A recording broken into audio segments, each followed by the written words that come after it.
2019 ఎన్నికల టైంలో ఏం జరిగిందో ఇప్పుడు రిపీట్ అవుతోంది. ఎన్నికల వేళ టీటీడీ మరోసారి వార్తల్లోకి ఎక్కింది. చైర్మన్ పదవిని అడ్డు పెట్టుకుని భూమన ఉద్యోగులను ప్రలోభాలకు గురి చేస్తున్నారని ప్రతిపక్షాల ఆరోపణ. ఉద్యోగులకు మేలు చేయడం తప్ప అని ఇది భూమన ప్రశ్న. ఇంతకీ తిరుమల కొండపై ఏం జరుగుతోంది?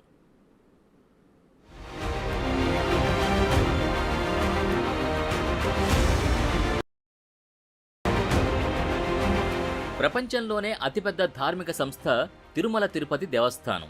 ఏడాది బడ్జెట్ 5,000 కోట్లు. ధర్మకర్త మండలికి స్వయం నిర్ణయాధికారం ఉన్నప్పటికీ అది ప్రభుత్వ నియంత్రణలోనే ఉంటుంది.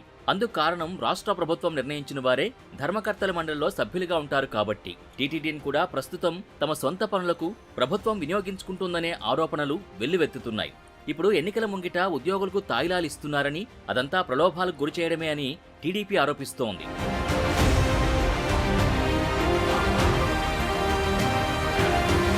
తిరుమలలో అసలేం జరుగుతోంది?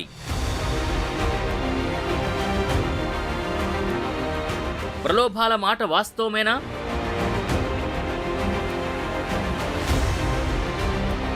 లబ్ధి చేకూరుస్తున్నది ఎవరు?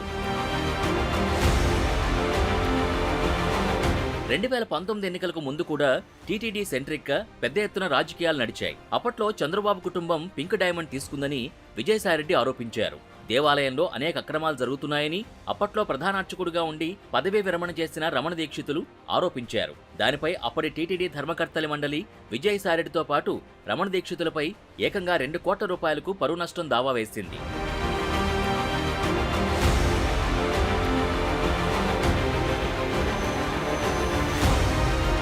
ప్రస్తుతం ఎన్నికల ముందు మరోసారి టీటీడీ వార్తల్లో నిలిచింది. బోర్డు అదనపు ఈవోగా ఉన్న ధర్మారెడ్డి తన పరిధి దాటి ముందుకు పోతున్నారని బీజేపీ రాష్ట్ర అధికార ప్రతినిధి భానుప్రకాష్ రెడ్డి ఎన్నికల కమిషన్కు ఫిర్యాదు చేశారు. వైసీపీ ఇన్ఛార్జీల సిఫార్సు లేఖలకు సైతం దర్శనాలు చేయిస్తున్నారని కంప్లైంట్ చేశారు. దాంతోపాటు టీటీడీ చైర్మన్ అయిన కరుణాకర్ రెడ్డి ఎన్నికల్లో తన కుమారుడి గెలుపు కోసం ప్రయత్నాలు చేస్తున్నారనే ఆరోపణలు వినిపిస్తున్నాయి. ఏకంగా ఉద్యోగుల మీద ఒత్తిడి తీసుకొస్తున్నారని, ఎన్నికల ముందు తాయిలాలు ప్రకటిస్తున్నారని చెబుతున్నారు. తిరుమల ఆలయాన్ని అడ్డుపెట్టుకుని రాజకీయాలు చేయడమేంటనే ప్రశ్నలు ఉత్పన్నమవుతున్నాయి. వెంటనే ఆయన్ను చైర్మన్ పదవి నుంచి తప్పించాలని ఎన్నికల కమిషన్కు ఫిర్యాదు చేశామన్నారు. ఖచ్చితంగా భూమన కరుణాకర్ రెడ్డి గారు ఆయన పదవిని అడ్డం పెట్టుకొని ఎలక్షన్ కోడ్ను మర్చిపోయి వాళ్ళందరికీ ఉద్యోగాలు ఇవ్వడము, ఇళ్ల స్థలాలు ఇవ్వడము, ఇచ్చినా వాళ్ళని పిలిచి మీటింగ్లు పెట్టడము, మీరంతా నా కొడుకు ఓటేయాలని చెప్పడము, ఇవన్నీ కరెక్ట్గా. దీని మీద నేను వెళ్ళి ఎలక్షన్ కమిషన్ కలిసాం. వాళ్ళు సీరియస్ యాక్షన్ తీసుకోవాలి. ఇప్పటికే 34,000 దొంగ ఓట్లు ఉన్నాయి, అవి కూడా యాక్షన్ తీసుకోవాలి. ఏమీ లేకపోతే ఎలక్షన్ రేపు తిరుపతి చేయడానికి కష్టం కదా. ఈ విషయాన్ని కూడా ఈసీ గారికి తెలియజేస్తాం. టీటీడీ పదవిని అడ్డం పెట్టుకొని గతంలో ధర్మారెడ్డి, ఇప్పుడు కరుణాకర్ రెడ్డి, వీళ్ళ వల్ల జగన్మోహన్ రెడ్డికి ధర్మారెడ్డి లాభం, కరుణాకర్ రెడ్డిలో కొడుకు లాభం. టీటీడీలో సుమారు 25,000 మంది ఉద్యోగులున్నారు. వారి కుటుంబాలతో కలుపుకుంటే దాదాపుగా 1,00,000 మంది టీటీడీకి చెందినవారే. ఇళ్ల స్థలాలు ఇప్పిస్తామనడం, వారికి తాయిలాలు ప్రకటించడం లాంటి చర్యలతో వారంతా ప్రభావితమయ్యే అవకాశం ఉందంటున్నారు బీజేపీ నేతలు.